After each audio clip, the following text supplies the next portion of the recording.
Hi, welcome back to the Chasing Tone podcast. I'm Travis. I'm Max. I'm Brian.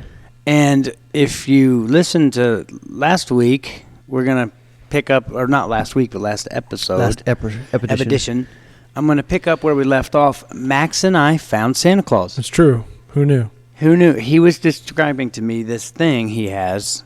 The Fitbit. The Fitbit. It's a wrist device. Correct. And he was telling me. Is that because you did something wrong? You have to stay within so many feet of No, it's because I'm chubby. Trying to lose weight. But so I guess it's in its basic form. It's a calorie counter step. Yeah, thing. It's like a pedometer, and it holds you accountable for what you eat and what you drink, and records your sleep patterns and stuff like that too. Hold on, we'll get to that. So he was telling me all this stuff about it, about how it holds you accountable and how it counts your steps and how active you are. And then he was like, yeah, check this out on my phone. It even told me how I was restless for 14 minutes last night during sleep. I slept for 7 hours and 15 minutes. I said, wait a minute. And he said, what? I said, so that thing's Santa Claus. Knows when you're sleeping, knows when you're awake, knows if you've been bad eating junk food. Right? So eat good, for goodness sake. Come on. Hashtag Fitbit. Right? It's true. And you had to wait. It's like special order. Yeah. Special order. Forever to get it. Let me see it. Bam. It's fancy. Does it have a clock? It does have a clock. Bam. It's got a clock. It's got a clock. It's all fancy. It's official. It's cool. Even has a date. I could probably benefit from one of those. Good, because you're chubby. I am chubby. It's true. But I'm probably going to lose weight now that I have another kid to chase. Sure. Although really she doesn't do anything yet. She's lazy. Give it 6 months. Yeah. Not earning money or nothing. Yeah. And that pisses me off. She's got a social security number. Start contributing. Get a job, kid. Kids have social security numbers? Yeah. Like that young? Yeah. As soon as you're born. Yeah, as soon as you're born. On the birth certificate, they give you the option. At the hospital that we were at, they give you the choice, because you got to fill out all the info for the birth certificate, right? Back when I was a kid, we didn't do it that way. Social security number 4. Yeah. Yours is 4.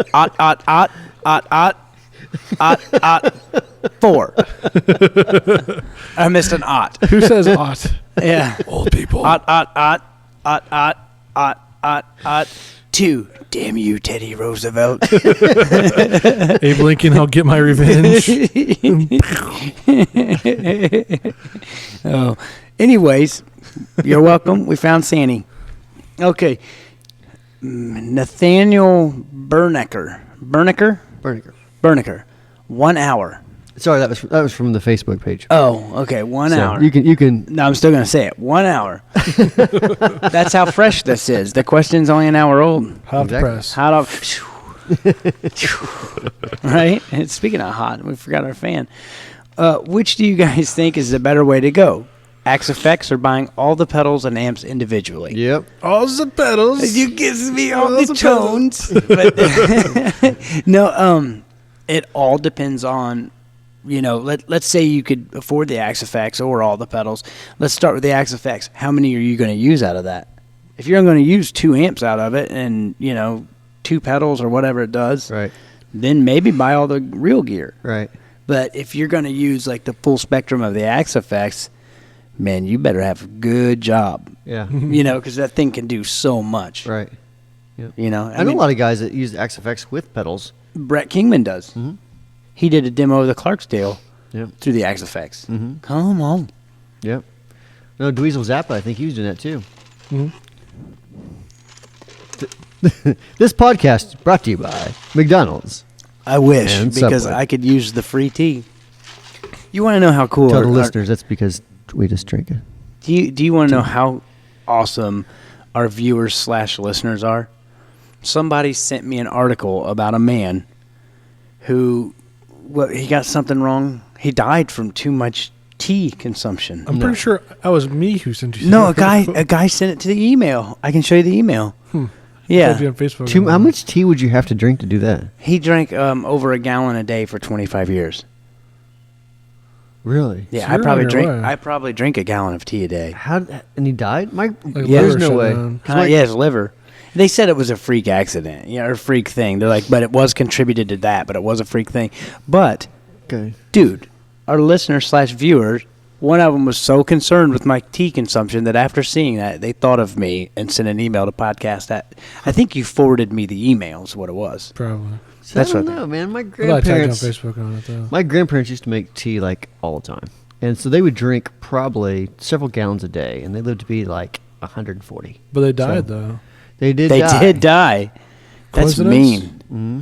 Could be from tea. That's terrible, Max. I've had to be a freak accident. I do think that. And it's easy for me to say because it's your money, not mine. But I think Wampler Pedals should probably buy an AxeFx. And I'm being serious there.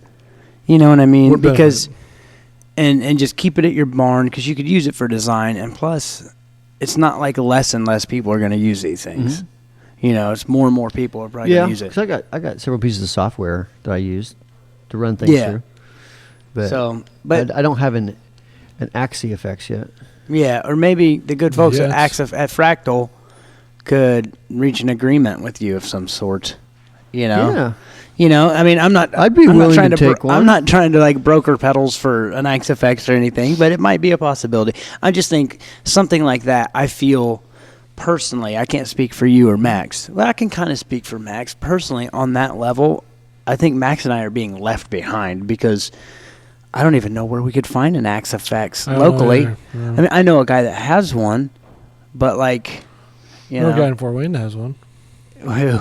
Matt Duncan has one. Does he? I know he has. So. I know he has like the Amp 11 or maybe that's what I'm thinking of. Or something, whatever that is. 11 rack. Oh, okay, yeah. He's got that. Because when I was going on tour to Japan, he said you should just borrow mine.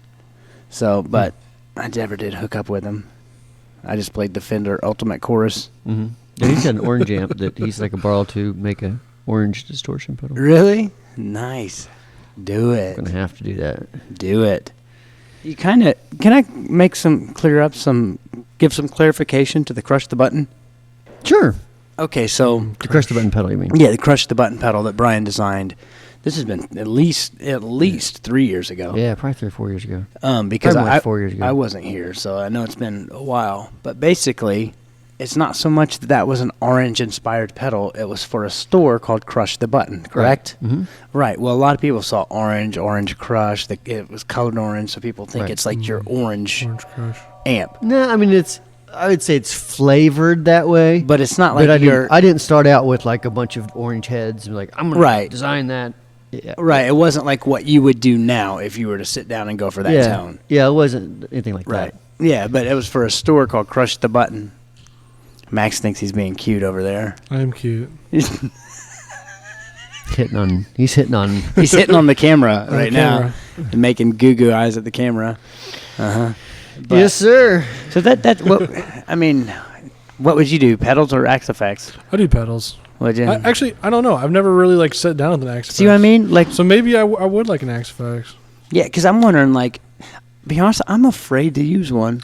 I dig them. Because I'm afraid if I used one, I'd be like, oh, man, this is great. I like them. I still think that it still misses the element. The feel? The feel, yeah. It still misses that element that I think it's just too hard to replicate.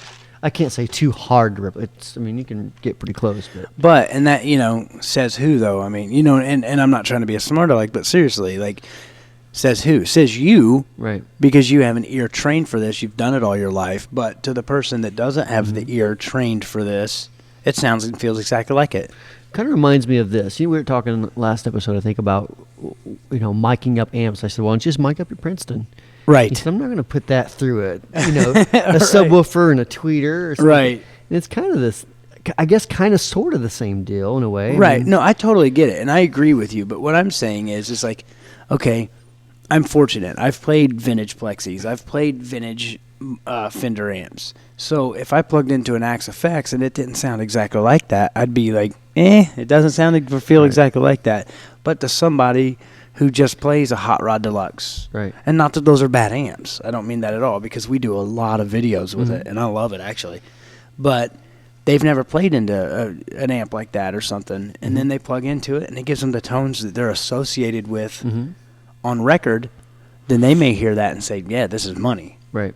So it's so hard. And that's the thing with tone, and I say this is the thing I love about it so much. It's also the thing I hate about it, is it's so subjective. Is that the word I'm looking for? Sure. relative. Subjective. It's so subjective to each person. So I'm making that my tonal quest. I'm gonna get my hands on an AxeFx. Did you say tonal quest? Tonal quest. To buy or no? Just get my hands on one. I want to sit down. John Suki has one. I'll have to hit him up sometime. Yeah, hit up John Suki. Is he really? I think he has one. I think so. Surely there'll be a show somewhere. Yeah, I want to just want to sit down with one for half an hour. Just play around with it. I think you dig it. I mean, look, I don't know.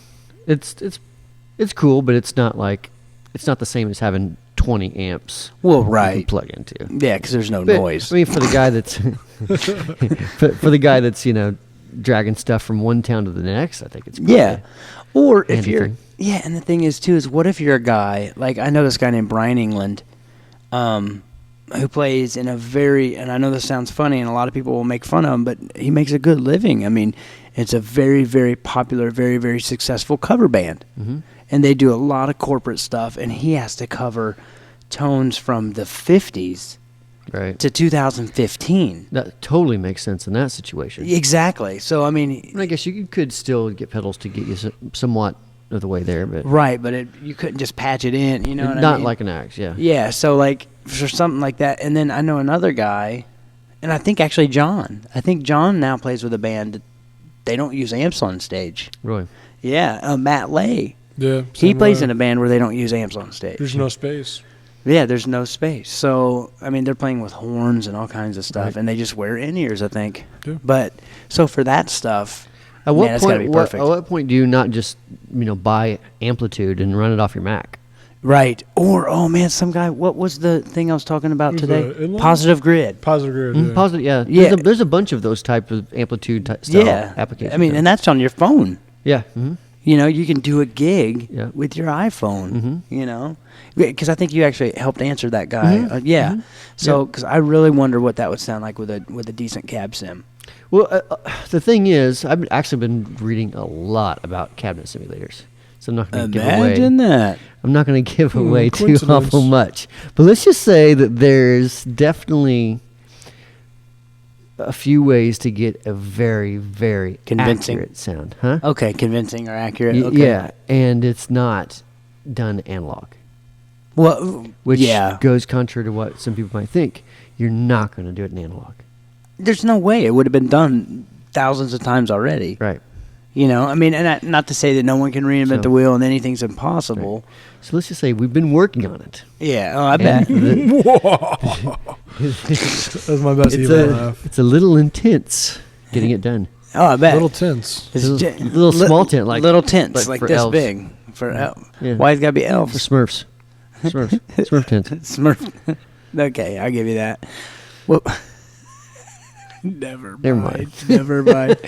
I ain't touching that one. Okay, so we actually spoke more about that than I thought we would. Yeah. Just because I don't have any experience. Okay, so this is Ryan A. Sylvester. Hey guys, thoroughly enjoy the knowledge that I absorb listening to the podcast. I'm a big fan of the nerding out sessions. Well, this is all you, Brian. I'm not that okay, smart. But as an aspiring pedal builder, clearly the market needs more fuzz boxes. That's awesome. Sure. I have a question for you. What type of product testing do you recommend before a circuit is fit for human consumption? Say all the kinks are worked out, component values nailed, sounds great. What type of real-world usage do you test before it's complete? Different brands, types of pickups, guitars, amps, different room settings, in, outside a mix, etc. Yeah, Thanks for the great work. Give a bunch of people prototypes, get their Except thoughts. Do what? What? What did he say? You said give a bunch of people prototypes. He goes, except me. Played on stage, recorded a little bit, played on a bunch of different amps at multiple times because your ears are different and different times of the day and different days your ears are different. And without going in awful lot of detail. Yeah, that's just you'd want to use it in the same situation that the people buying your pedal. That's the thing. Would want to use it. Yeah, my thing is you might have to go to church. Mm-hmm. Yeah, like we are here. Hallelujah. No. Sure. Why's the lightning got to come strike down? It's always got to strike down on me. Whose fault's that? Huh? Yeah, it is true. Whose fault's? Look at that. He's damning me. I'm Look not. at that. Huh? I'm not the one. You just did. You just did. You tried to damn me in a church. Now whose fault's that? It's not a church anymore. Huh? It was a church. This is our church of tone. It is. Sean. Sorry. Don't sue us. Hashtag Right? don't sue me. Yeah. It's twice. It's a twofer. Come on. All right. Yeah, I mean, the main thing there, and obviously I can't answer that as well as you, but just give them away to people who are playing on stages.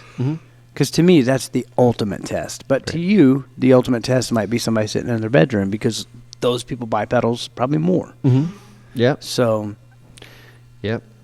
But okay. So, I mean, and that's, I mean, you'll see a lot of knobs and switches on our stuff. And part of that's part of the reason, you know, that what may sound good in one application may not sound good in another application. So, yeah, you know, you want to be able to change the EQ quite dramatically if possible. Yeah, or, I mean, even if it's as simple as a presence switch. Yep. Okay. The next one is Josh Pike. Is that how you say that? Pike? Yep. Okay. Sure. P-A-I-K. Yep. What do you say, Peak. Max? Sure. Okay. Anyway, I recently got a Vox AC15, and I've been searching for pedals that complement the amp well. Any recommendations? Sell the amp.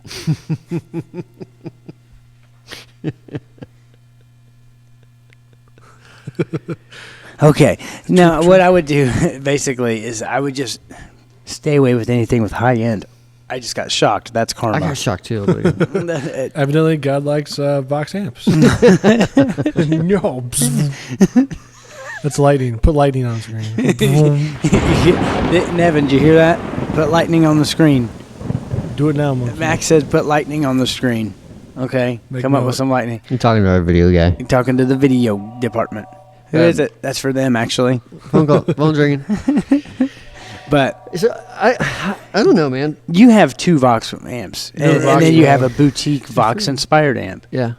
One you left the transformer on overnight, and then it blew up, and that was 3 years ago, and you still never fixed the amp. So now you have it. Did you? The black one? Yeah. Did you really? I was about to say now you have a speaker cabinet, but no, it actually works. Well, I got it fixed, and then it happened again. Did you leave it on all night again? No. Oh, so you need a new transformer. That's why I bought the other Vox. Because I'm like, screw this one. I could fix this. I'd rather just buy another one. At that point, I'm like, you know what? I'll put this with Travis's amp. I'm actually going to have this amp. It doesn't work. Whose fault's that? Dude, you could get it fixed. Or we could fix my amp. I could probably fix my amp, don't you think? Just put it back together? It'll take us like 20 minutes to finish 20 minutes, let's do it. But 20 minutes, that's like thousands of dollars for you. Oh, whatever. Yeah, sure. Yeah.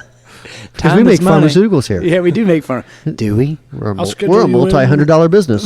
February of 2018. So, okay, pedals on a Vox. Yeah, definitely don't use anything that's bright. I tend to like, believe it or not, I like tube screamers on them. Mid-heavy stuff? A little bit, yeah. But I like it just because they kind of darken things up a little bit, and it gives me sort of a Brad if a Paisley. tube screamer is darkening up an amp, sell the amp. It might be a little too bright. Dude, yeah. I'm sorry, though. I don't know. Yeah, man, I'll darken it up. You got 2 low-pass filters going on there. Low-pass filter. I will say one thing. Let's segue this when you're done, but go ahead. And then a slow distortion. Great distortion for that sort of amp. I could see that because it's a darker pedal. Mm-hmm. Yeah. Wow, yeah. See, I bet that would sound killer. Sounds really good. Remember you were gonna mod my slow distortion and I never saw it again? Yeah. That's probably next year amp.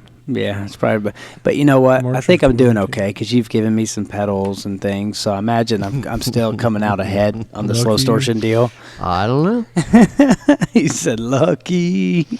But let's segue that into man, we're fortunate. I'm not complaining, but we have a lot of different outlets where people can ask us questions. Mm-hmm. And I saw this on one, and somebody said, "What's the deal with the Mark Sampson era Matchless versus the Matchless now?" Mm-hmm. Not it. Not it. Nose goes. Mark Sampson's a badass. He is. Well, he's basically got 3 companies associated with him, right? Matchless, Bad Cat, and then Star. I think so. Sounds right. Yeah, in that order, I believe. Mm-hmm. I'm going to do a little bragging here. Sure. I've actually played one of the first 5 DC-30s that Mark Sampson ever made. Really? Yeah, recorded it on my second record, which is really cool. But anyway, and it used to belong to Bonnie Raitt. And I guess he gave the first 5 away and said, I kind of need those back when you're done with them. So I guess Bonnie went into Mark and basically just took $100 bills and started putting them on the table. And she said, tell me when to stop whenever I can have this amp. So like I think she had like number 4 or 5. And then the studio that I recorded at bought it off Bonnie Raitt. So she didn't like it that much. Well, she did, but I mean, let's face it, she plays the Bad Cat stuff now, I think, which was Mark Sampson at the time. Right. But I don't know. I played it in such a controlled environment that of course it sounded great. Yeah. I mean, I could have played, but then again, I played a Supro Corsica on the next track right after it, and it sounded equally as great. So I do have experience with a Mark Sampson era Matchless, but not in a, I don't know, different environment. Have you ever played any? I haven't. Have you ever played any Matchlesses? Oh, yeah. Matchly? Matchly? Match-Eye? I play those. I'm a huge fan of the Bad Cat stuff. I mean, yeah. They make so many cool, great amps. We stopped by the Bad Cat booth at NAMM, and I played an amp that I still kick myself for not buying. That was a Bad Cat Trim Cat 30. Those are cool. So we went by there, and I said, hey, man, I check your website every now and again. Check eBay, check Reverb.com, but I never can find this amp. And I said, I played it, and I loved it. He said, well, what is that? And I said, it's a Trim Cat 30. And he goes, well, whose was it? And I said, well, I don't know. It's for sale, used. And he said, well, those are only special order. He said, we may have made 50 of them. Huh. So it's like, of course, the one amp I fall in love with, there's 50 of them in existence. And I didn't buy it. And I could have bought it. I actually had the gear to move to get it at the time. But I don't know. What you gonna do? What you gonna do? But yeah, the Bad Cat stuff's great. And the eyes light up. Even cooler. Even cooler. I almost I even had permission from my wife to buy that amp because the eyes lit up. And that was awesome to her. She still likes the Bad Cat amps. Yeah. Do you ever play? Yeah, I've never seen you play a Matchless or a Bad Cat or anything. I mean, I've played through them, but I've never owned one. Okay. I've many times thought I should buy one. If you listen to the Tore Down House record by Scott Henderson, Yeah. I dare you to listen to that record and not buy a Matchless. Yeah. Bet you can't do it. Jimmy Olander played through one too in the 90s. Dude, he's so good. You know, he's using our stuff now, right? Yeah. His guitar Diamond tech. Rio for all people.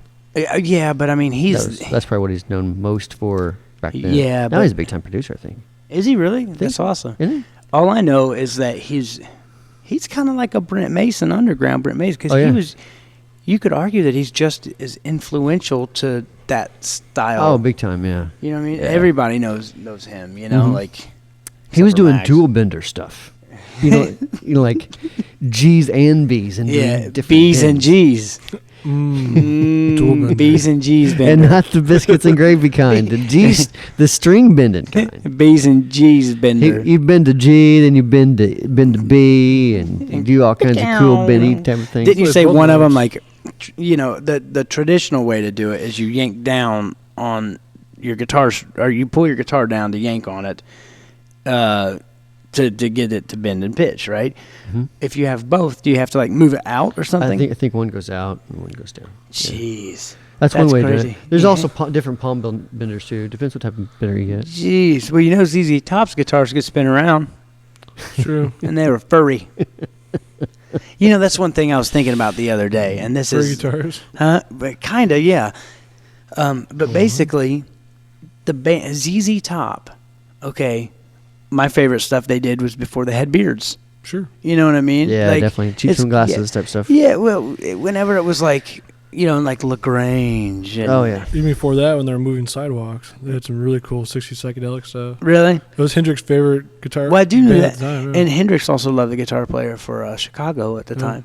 But anyway, I was thinking about the MTV era when it first started and all the bands that really, really benefited from video. And ZZ Top may have been, in the very early days of MTV, they may have been the biggest band to benefit from MTV.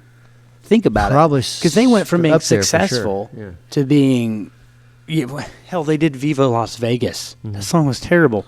But that's the disco era, ZZ Top. Right. But seriously, they went from the cool cars to the hot girls and the furry guitars. And then next thing you know, they're multimillionaires. Right. You know, thank goodness they went back to the blues. Mm-hmm. Right? I was reading a cool article on Billy Gibbons' book. Awesome. Rock and Roll Gearhead. He was talking about, actually, Paula Abdul. Is that the name of the book? It's the name of the book, Rock and Roll Gearhead. And Paula Abdul had actually been hired to do, like, their dance number, like, choreograph them straight dancing. Up? Yeah. Tell me you get it. I get the song. That? Yeah, you get it? Song. Come on. Yeah, that's great. Come on, I was actually thinking about the time that Billy Gibbons called me. And you didn't answer? And I was like, don't know the number. But to finish my story. And then he didn't answer the phone when I called back. And his voicemail was full. Yeah. Finish your story. Straight up. They're so bad at dancing that they actually nailed their shoes to the stage. And like they're like, just stand still. And ZZ Top was that bad? Yeah, they're like, we need you to do something with your hands, right? They're like, and that's how it started because they couldn't dance. That's what the whole video. If you watch it again, they're just standing still, like going back and forth because their shoes are nailed to the set. And if you're just listening, Max did the famous, circle move, and then the thing they do with their fingers. If you saw it, you'd know. My wannabe beard. He used to use a faux tape. Billy he was using a faux tape echo at the board. Yeah, in front of house. Yep. Yeah, that's cool. Craziness. So did you ever get a hold of him? Nope. I know somebody that knows his phone number. Come on. Well, I got his phone number. Well, that can get a hold of him. Have you seen him text, hey, Mr. Gibbons, remember that time here? He does text, by the way. Does he? He does text. I can't give out too much information, but he does text. Maybe ZZ Top. That'd be awesome. Yeah, it'd be like, hello, ZZ Top. Mr. Top. Mr. Top. I am your biggest... Are you Z or easy? Yeah. You are my biggest fan. You said, are you Z or are you Z? When we did the rig rundowns with Florida Georgia Line, there's another guy that worked for Brian at the time. His name was Logan, and he was the video guy. And he knows nothing about Florida Georgia Line or most country music. He's not just into that at all. I mean, he's a huge music fan, but like he's just not into that. Pop country at all. So whenever we were backstage, we did the rig rundowns with the guitarist, and I saw one of those singers. Like, there's two lead singers in this band, and I was like, and I made the joke to you. I said, Brian, is that Florida or is that Georgia? And you just kind of laughed it off, like, that's stupid, whatever. And then Logan goes, which one is that? I was like, dude, that's Florida. And he was like, really? Should we go, like, try to talk to him? I was like, yeah, just go up to him and be like, hey, Florida. And then he, like, started to walk that way, and I had to, like, grab him on the shirt. I was like, his name's not really Florida. He was going to go up to him like, Florida. Poor Logan. I should have let him do it. Okay, we're not on page 2 yet, are we? Nope.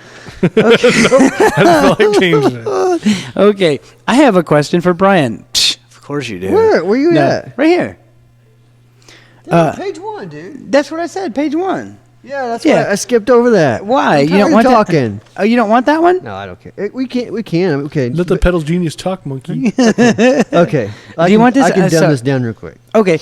Well, he says, I was going through my pedal collection the other day and rediscovered my Johnny Hiland Bad Dog Overdrive. I got a real quick story. Okay. So I went I know, right? I went into Guitar Center in Greenwood, and I saw one in the used case. Yep. So I took a picture of it and I sent it to Brian, and he was like, "Dude, buy it." And I was like, "Well, I don't have the money right now." Or, well, you thought I had one of your credit cards or something, and I said, "No, I can't." And he said, "Well, can you tell him to hold it?" And I said, "Yeah, will you be coming back in?" He said, "Yeah, just tell him it's for me." So I called because I'd already left, and I said, "Yeah, I was just in there. Is there any way you can hold that pedal?" And they were like, "We're not really supposed to do that, da-da-da-da-da." I was like, for like 2 hours. Mm-hmm. And then they were like, "Yeah, what's the name?" I said, "Brian Wampler." And they started laughing. They didn't believe me. I was like, "Dude, seriously." So then they thought I was Brian Wampler. So then I just kept telling them about how big my muscles were, how many push-ups I can do. Yeah, that's exactly what you did. But then you never went and got it. Then they're like, "Well, I know because that's another different story." But oh, really? There's a story. Oh, well, I want to know that off camera. I didn't know there was more to that. Yeah. Transformers. Yeah, I'll kind of VCI. explain why right now. Okay, do it. Okay. So wondering if you would do anything radically different with this pedal design. Know what you would know now, or if you're reminded of something great you did with the design of it that you would incorporate into future designs. Well, the thing is that Johnny at that time was playing through two PV. What's the ones that I hated? Was it Windsor or something like that? No, it was. I hated these ones with a passion. These ones. I remember them ones. And it was around the same time frame as your first name. Yeah, I was near there. I forget, but anyways, it was the big 412 huge. I know. You stack. sure it's not the PV Windsor? It wasn't the Windsor because it was okay. Black. I cannot remember the name of it. But anyways, look it up. Monkey. I did not like the sound of them at all. Gotcha. And so to make a pedal sound good with a what amp to my you hated. ears, what I thought sounded good, made me voice the pedal awkwardly. That makes total sense. So in other words, you took that pedal and put it in through like an amp that sounds great or had the frequency in which you felt the other one lacked. Yeah, you're like, that's got a kind of a weird tonality to it. So the reason you wanted to buy it was to get it off the market. Pretty much, yeah. Not because it was nostalgic and wanted it. You wanted it off the market. I was just like, I don't want my name. That pedal was designed for Johnny. I was a huge fan of Johnny. And right. I'm like, dude, still are. Yeah. Yeah. And I'm like, because he was telling me the problems he was having with the amp. It's like, I can fix that. Right. So but you should have just fixed the amp and then never told anybody. I should have just made him some pedals or just instead of release it. So it's just mod his amp. Could have been. Yeah, but then it'd been stuck in my room. Yeah, they just said the same. Been stuck in my room for 2.5 years. No, and not for Johnny Hiland. So what you're saying is I'm no Johnny Hiland. Of course I'm not. You ain't no Johnny Hiland. You ain't no Johnny Hiland. He's like the nicest dude in the world. He is, man. And that dude loves his wife, man. That is one of the cool. That's the thing I love about the dude the most is that guy. I've never seen him go anywhere without his wife. Yep.